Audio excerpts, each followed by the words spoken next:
try to be as calm as you can. Kailangan medyo unbothered ka. Like, kahit na naririnig mo na ang daming denied na mga applicants, wag mong pakinggan and wag mong i-imbibe yung energy na madedenay ka rin.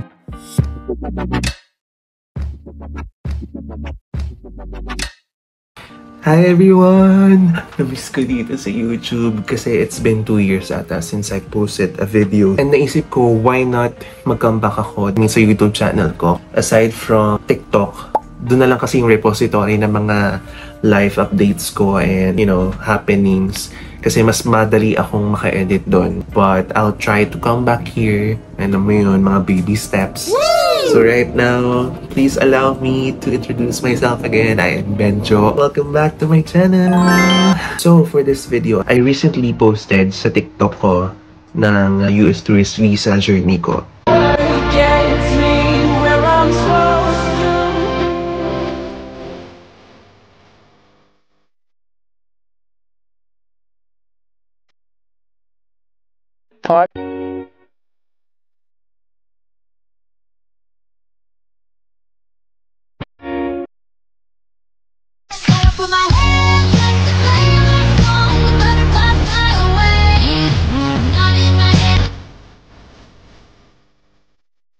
Just this month of December 2023, I got my US visa approved! Lang, grabe yung experience ko dito. Isa to sa mga pinaka mabilis na nangyari, pero sobrang nag-succeed and nag-prosper. Dahil pinost ko siya on TikTok, nag-spark siya ng conversation, not in the comment section, but a lot has been messaging me kung paano yung naging journey ko, how I processed it, paano yung naging interview, and a lot more questions. So, naisip ko, bakit hindi ito yung maging comeback video ko, maging informational video siya. Kasi to be honest talaga, sobrang laki ng tulong ng TikTok and YouTube video sa akin while preparing for my US tourist visa application. So I've come to think, bakit hindi na lang natin gawing isang full video and parang magiging full guide na to kung paano yung naging experience ko. But of course, please note that this is based on all my experiences and it will not guarantee you on having an approved US visa. Pero of course, di ba, minamanifest natin yan. How do I start this? Again, welcome back to me, my channel. Okay, let's get this started. Unang-una sa lahat, during my US visa application, hindi ako nag-agency, hindi ako patulong kahit kanino. I applied with my own knowledge and with the help of the videos na napapanood ko. So yung mga agencies, diba, usually meron silang mga fees or dagdag na fees for processing your visa. On my end, kaya ko naman siyang asikasuhin mag-isa. So sabi ko, i-DIY ko na lang para minus sa gastos yung sa agency fee, diba? So, ang una kong ginawa, of course, is bakit ako mag-a-apply na US tourist visa. So, that's the core of your application. Para malaman mo kung paano yung sasagot mo sa interview and paano mo sasagutin yung questions sa DS-160 form, which I'm going to discuss later. Dapat establish na sa'yo sa sarili mo ang reason bakit ka nag-a-apply ng US tourist visa. And sa akin, in my case, I filed or applied for a US tourist visa because my aunt invited me to visit in Killeen, Texas. So that's where they live and doon ako pupunta. Ayan, after knowing the main core or the main point of your application, now it's time for you to accomplish the 3 steps na gagawin para maka-apply ka ng US tourist visa. The first step is filling out your DS-160 form sa website ng US Embassy. So ito, ilalagay ko yung mga links na kailangan yung puntahan sa description box. Basically, itong DS-160, it's just a self-explanatory form na kailangan mong sagutan. All details will be or can be answered by you or can be answered as well by your relatives na pupuntahan sa ibang bansa kung meron.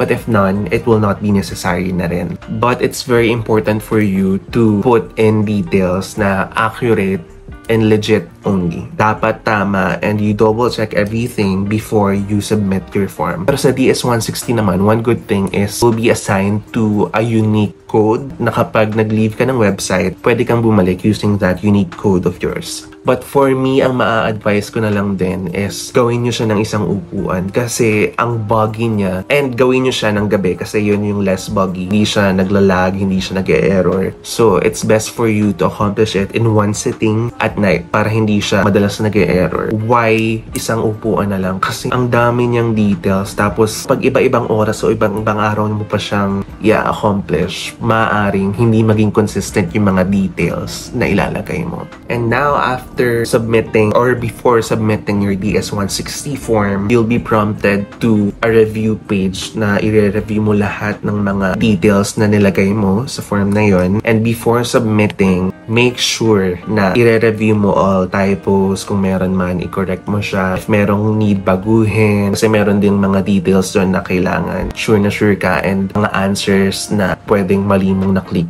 Instead of no, naging yes. You have to make sure na tama siya based on your background. Once you have finally reviewed your details inputted sa DS-160 form nyo and all are good na, pwede mo nang isubmit. Once na-complete mo na yung DS-160 form mo, makukuha mo yung confirmation ng US Embassy for your DS-160 application form. So, ganito siya. And kailangan mo siyang i-print sa scheduled appointment mo. So, once na nasubmit mo na siya, marireceive mo yung confirmation mo and you have to print it with your barcode na clear. I mean, wala siyang print malfunctions or whatever. Bago nyo rin pala masubmit yung DS-160 nyo, the site will be requiring you to upload a digital copy of your 2x2 passport size photo. Dapat recent siya. Pwede namang hindi na siya color. I mean, hindi ka na naka-color na polo or hindi mo na kailangan pa-edit, diba, sa mga photo studios. Pwedeng yung regular basis na suot mo as per the US Embassy, but ang requirement nila is neutral face. Walang anything sa face mo. For my case, ito siya. Ito yung photo ko. Anyways, kung magpapa-picture naman kayo sa mga photo studios, sabihin nyo lang na for US visa and they know the directions and will guide you sa pagtitake ng photos. Hindi mo na need ng physical copies for US tourist visa on my case. Kasi I uploaded it na sa DS-160 form. Nag-apply na siya doon sa US visa ko dito sa passport. Step 2, pupunta kayo sa payment info ng US Embassy. Lalagay ko rin siya yung link niya dito sa description box. Pupunta kayo doon and piliin nyo yung visa type na angkop sa pinili nyo. So for my case, US visa non-immigrant for B1 and B2 kasi yun yung in-applyan ko. B1, B2 meaning business and personal or leisure purpose. So yun yung sa visa type. Doon mo ma-identify kung saang visa ka nakaangkop. Merong mga J1, may mga other visa types pa. Yung mga immigrants, so iba-iba yun. Hindi ko na siya nakabisado kasi I focused on my visa type which is B1 and B2. Kapag nakaproceed ka na doon sa step 2, bibigyan ka niya ng receipt number. Ayan. Actually, buong page siya, pero ito lang yung slip na makukuha mo kapag nagbayad ka sa RCBC Bank. I paid for 10,730 pesos. I think $185 siya. And ito yung sinasabi kong receipt number. Unique number nyo siya sa receipt nyo na ibibigay. Palipiprint nyo lang yung buong receipt or deposit or what do you call it? Yung slip ng RCBC as your payment for the US visa. And then alam na nila yon na for US visa. And then processing may take 1 day. On my case, it took only 1 full day para mag-apply siya sa website ng US Embassy and na-receive na nila yung payment ko. Basically, ipiprint mo lang yung slip and then pupunta ka sa RCBC Bank to pay the US visa fee and then ibibigay nila yung receipt or yung acknowledgement. That will lead you to the final process which is scheduling of appointment. Once nakabayad ka na and all that, pupunta ka sa website ng CGI Federal which is under US Embassy din. Mag-register ka ng account mo. By the way, ilalagay ko ulit yung link sa description box for your reference. Mag-register ka ng new account and then once registered, you'll be prompted to their website with your new registered account. Click mo lang doon, schedule an appointment and then ilalagay mo yung receipt number mo para makita nila if nakabayad ka na. I mean, hindi agad yung receipt number mo yung ilalagay. Tatanungin ulit kung anong visa type yung in-applyan mo, ano yung confirmation number or code mo na nanggaling doon sa confirmation page. eto siya. Nandito yung confirmation code. Ilalagay mo siya doon para ma-connect nila yung DS-160 mo sa appointment mo so they can validate. Parte rin ng CGI federal website kapag magsaschedule ka na appointment is to choose kung anong method mo gustong makuha yung passport mo once your visa is approved. Kasi ang mangyayari niya, on the day of your appointment, iiwan mo yung passport mo kapag approved ka. And if hindi, ibabalik sa yung passport kasi hindi nila lalagyan ng US visa yung passport mo. Which we don't want to happen. So talagang, ang ina-aim natin is iwan natin yung passport for the US visa para hindi sayang yung payment and para mag-prosper yung pinaka-main core ng ating trip or application, which is to visit my aunt and yours as well if to tour or to whatever. There are other ways kung paano mo makukuha yung passport mo after being approved for the US visa. Number 1 is pwede mo siyang i-pick up sa LBC branch, depende doon sa US Embassy. Number 2, pwedeng premium delivery, which I availed, kung saan i-deliver nila siya sa address mo mismo. So, ilalagay mo lang yung shipping address mo or yung billing address mo. Yung payment is cash on delivery na, which is 440 pesos. Ang nagastos ko dito is yung 10,730 plus 440 na delivery fee. And yung ibang expenses na yung sa pamasahe, sa gas, pagkain, whatever, iba na yun. And then after that, yung last page na will be the receipt number. May ilalagay yung receipt number mo. And then once na verify na bayad ka na sa US visa fee, then you can schedule your appointment na. So usually, ang available dates ng US visa appointments ay 2 months na from now during your filing. So, halimbawa, nag-file ka ngayong December, maaring February na or March na yung available na appointment. But, pwede mo namang hindi mo muna i-book, pwede namang confirm muna yung payment mo, and then, antambay ka lang sa website kasi meron namang mga nagka-cancel ng mga appointment. So, pwede nyo siyang i-grab doon. But take note that you can only rebook twice. So, meaning kapag nakarebook ka na ng twice and hindi ka nakasipot dun sa appointment mo, avoid na yung payment mo and yung application mo. So, you have to do it again and uulit ka sa payment. So, you don't want to waste the 10K or almost 11K na pinayad mo para sa US visa. So, ayun na nga, nabook nyo na yung appointment nyo or na-schedule nyo na yung appointment nyo. You'll be receiving your appointment confirmation. Dito yung DS-160 confirmation code mo. And nandito yung, basta yung mga confirmation from DS-160 and your appointment confirmation. So, ito yung appointment confirmation, ito yung details ng appointment or interview mo with the US visa console. So, you need to print this as well. Ang haba na nang sabi ko, pero sa process pa lang yun for the pre-application of your US visa. The most important part, which is the judgment day. Yung appointed date mo of your scheduled appointment. So, for the day of your appointment with the US visa console, okay, nandito na tayo sa tip and based on my experiences. Number 1 tip ko is dress properly.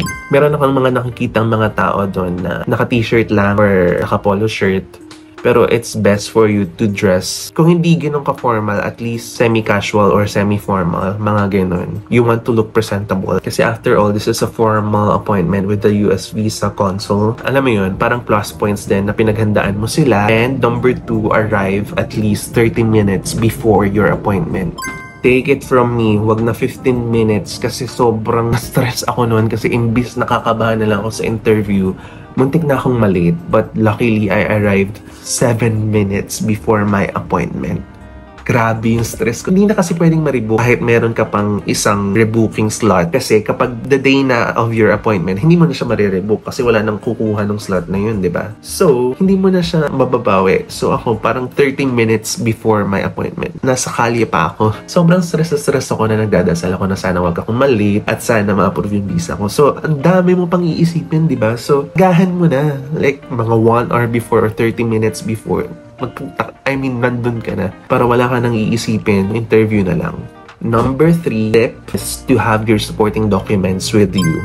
So, printed yan dapat kasi gadgets or any other battery-operated na gamit ay hindi pwedeng ipasok sa loob. So, wala din akong phone. Highly suggested din na may kasama ka na nag-iintay sa labas kasi walang hahawak ng phone mo. And it's very important na meron kang salubong sa'yo para aside sa babalitaan mo ng maganda or medyo sad na balita if ever man. Pero hopefully not, meron ding hahawak ng mga gamit mo. Kasi very strict sila na wala kang dalang gadgets or battery-operated. Kahit watch yan or yung mga maliliit na gamit na may battery, hindi siya pwede. So ako, ang dinala ko lang talaga this exactly: my passport, confirmation letter, and appointment, and my supporting documents as well. Ano nga ba yung mga dinala kong mga documents for your reference? Pero iba-iba naman to. Pwede kang magdala ng mga tingin mong kakailanganin pa for your interview or appointment. Ako, ang number 1 na dinala ko is of course yung mga printed confirmation and the S-160 codes. So ayun nga, certificate of employment, bank statement, nagprint din ako ng mga payslips just in case hingi nila, and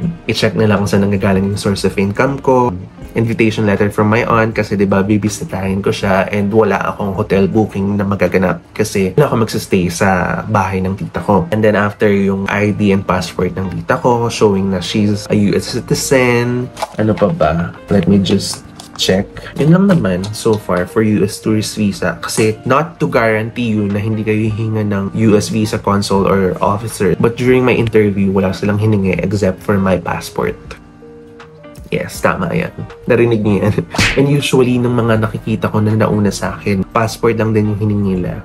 Ayun, dala mo na yung supporting documents mo. The next step would be try to be as calm as you can. Dito natin magagamit yung unbothered. Kailangan medyo unbothered ka. Like, kahit na naririnig mo na ang daming denied na mga applicants, wag mong pakinggan and wag mong i-imbibe yung energy na madedenay ka rin. Alam mo yun, it's best for you to make the law of attraction work for you, kasi it would really help you, boost your confidence and hindi full of negativities yung mind mo. And after all, kasi you're there just for you to tour or to visit someone truthfully. So alam mo sa sarili mo na wala ka namang ginagawang masama or gagawing masama. So you just have to know that you're doing just the right process. You're following everything. So kailangan mapakita mo sa sarili mo na kampante ka, na wala kang gagawing masama, so that hindi ka nila paghihinalaan. And also, napakahalagang part. It's a vital part. It's a vital part on my application, talagang prayers. Napakalaking tulong para mapalakas mo yung loob mo. Kasi grabe yung experience mo sa loob. Like, magkakatabi kasing windows yun, yung mga US visa officers na mag-interview. So, merong window 25, 26, 27, 28, 29. So, magkakatabi lang siya. And merong speaker na maririnig mo yung officer sa kabilang window, or even kahit nasa pila ka pa lang, maririnig mo yung conversation na, yung tanungan nila. And yung final verdict nila, maririnig mo. Yun yung nagpaurong sa akin, nagpaurong sa puwet ko. Lalo akong kinabahan. Ang ginawa ko, kinompose ko pa rin sa sarili ko and try to be as calm and composed as possible, kasi after all, yun nga, naka namang gagawing masama. So dapat confident ka na kaya mong mag-travel sa ibang bansa and kaya mo rin bumalik. Ang daming times kasi na naririnig ko na, sorry, but you cannot travel to the USA at this time, but maybe next time. Ganoon. Hindi directly nilang sinasabi na you're rejected. The best that you can do is to try not to associate it with your experience. Wala na, disapprove na rin ako. Kasi personally, hindi ko siya ginawa. Though naririnig ko siya at kinakabahan ako, pinapalitan ko na lang ng prayers and ng comfort na what if makalipat na ako, diba? So, thinking of happy thoughts and positive ones instead of mas papatungan ko pa yung mga nangyayari doon sa loob ng US Embassy. And now na na-discuss ko na yung 3 steps on your pre-application of your US tourist visa, and nabanggit ko na rin yung mga important things to take note, kung ano yung mga parang do's and don'ts, and based on my experiences na nag-work. Let's now go to the final verdict day, kung saan papasok ka na sa US Embassy nang walang dala kundi mga requirements. Ito na naman po sila. So, once you arrive there sa US Embassy, ang una mong gagawin is papakita mo yung appointment confirmation mo. So, this one. Essentially na kayo kasi nagno-notes ako ng mga sasabihin ko dito sa vlog na to. So, bago ka pumasok, hihingin nila tong appointment confirmation mo. And then, meron silang sticker printed na kasi ready na yung mga applicants' name for that scheduled time. Ididikit nila sa likod ng passport mo. And then, once you're inside, meron ulit 3 steps for you to do while inside the US Embassy. Number 1, pila kayo sa initial interview nyo with the Filipino officer. So doon, tatanungin kayo ng initial questions like, anong purpose ng travel nyo, ano yung full name nyo, birthday nyo, and yun lang naman. So pwede ka naman mag-Tagalog doon. Mga Filipinos naman sila. And then after the step 1, sige, nadaan na kayo. Step 2 would be your biometrics. And then step 3, which I call the final verdict. Ito na talaga yung kung i-approve nila or not. So, magla-line up kayo doon. Medyo mahaba pero hindi naman ganun katagal. My appointment took 2 hours, almost 2 hours. Pumasok ako ng mga 7:40, nakalabas ako ng mga 9:30. So, ganun lang siya. Step 3, ayan na nga, nandiyan na nga yung mga maririnig mo na yung mga interviews and yung mga verdict ng mga US visa officers. So, you don't want to be bothered that much with that. Although, hindi mo matatago na. Talagang mababother ka, kakabahan ka. That's normal. Kahit ako, naramdaman ko yung breathe in, breathe out. Try to not overthink. You know, prepare yourself lang. Kasi as you hear the questions, at least, nalalaman mo or nape-prepare mo na yung sarili mo kung paano mo sasagutin yung mga ganitong klaseng tanong from the US visa, if applicable for you. Na-experience ko rin na merong officer na nagtanong ng salary ng isang applicant. US tourist visa din ito. And then may binanggit siya na salary na more than double na ng salary ko. So, ang baba ng salary ko sa kanya. But then, he got disapproved. Medyo nag-negative thinking ako doon na, shucks, paano na to kapag gano'n yung tinanong sa akin? Baka mamaya disapproved na agad. But then, hindi ko hinayaan. Munin ako ng thought na yun.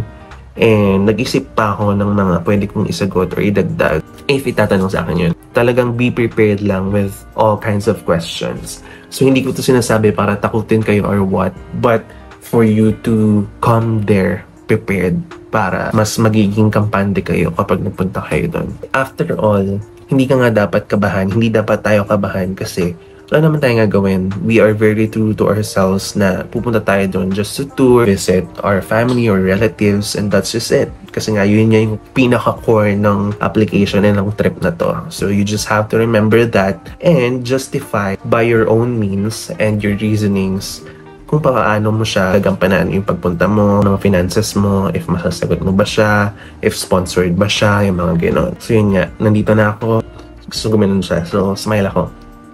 Talagang may reenactment dito, no? Pagta na ako sa harapan niya, so she asked me, how are you? She, then asked me of what's the purpose of my travel. So doon, inunahan ko na agad. So sabi ko, I'll be meeting my cousins in Texas and visit our aunt who's living in this city of Texas. So hindi ko lang sasabihin. After that, ang sinunod niya na agad na tanong, are you flying alone? Sabi ko, yes, I'll be flying alone from the Philippines, but I will be meeting my cousins in Texas before we visit our aunt. Sinabi ko na lang din doon na yung cousins ko will be coming from a different country. So yun, wala nang follow-up questions doon. Ang next na tanong niya sa akin is for how long? So sabi ko, probably at most would be 4 weeks or minimum of 3 weeks. Then after that, she asked me, do I have work? So sinabi ko lang kung saan ako nag-work.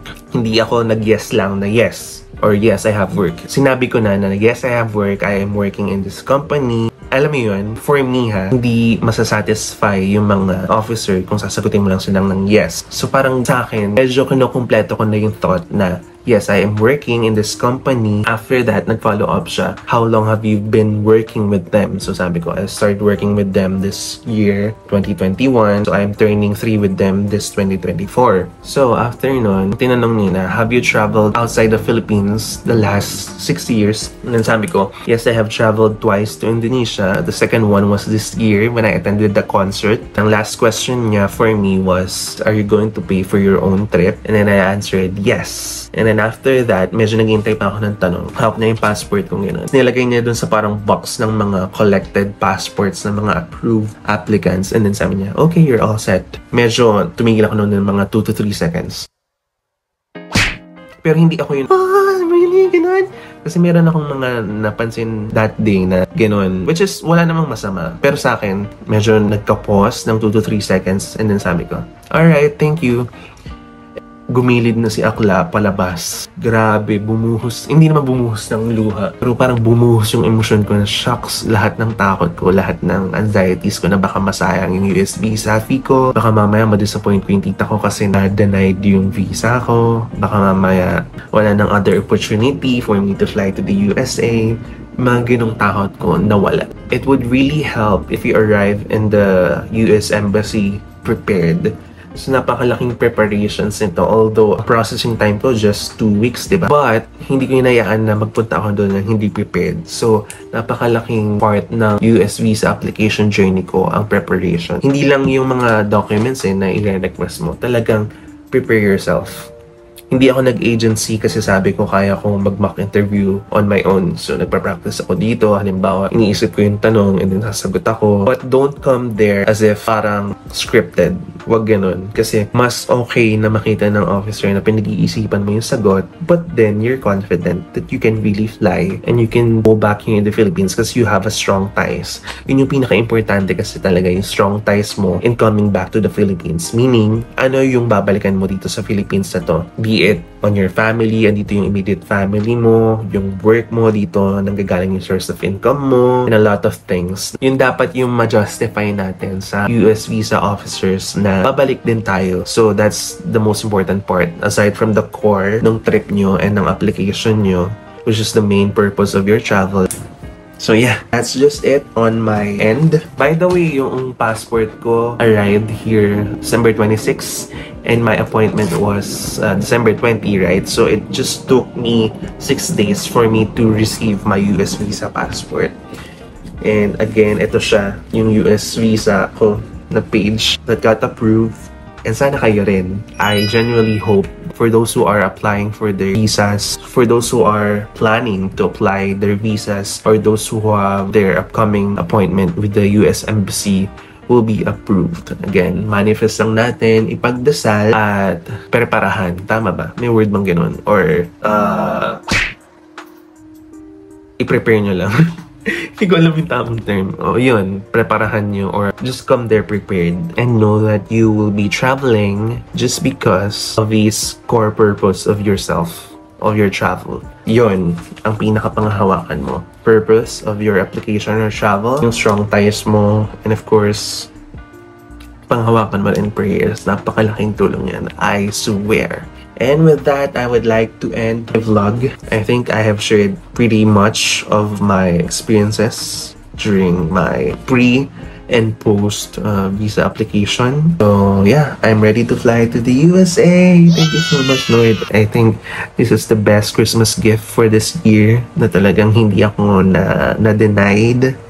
With that saying, I hope all of you who's watching this ay natulungan kahit pa paano.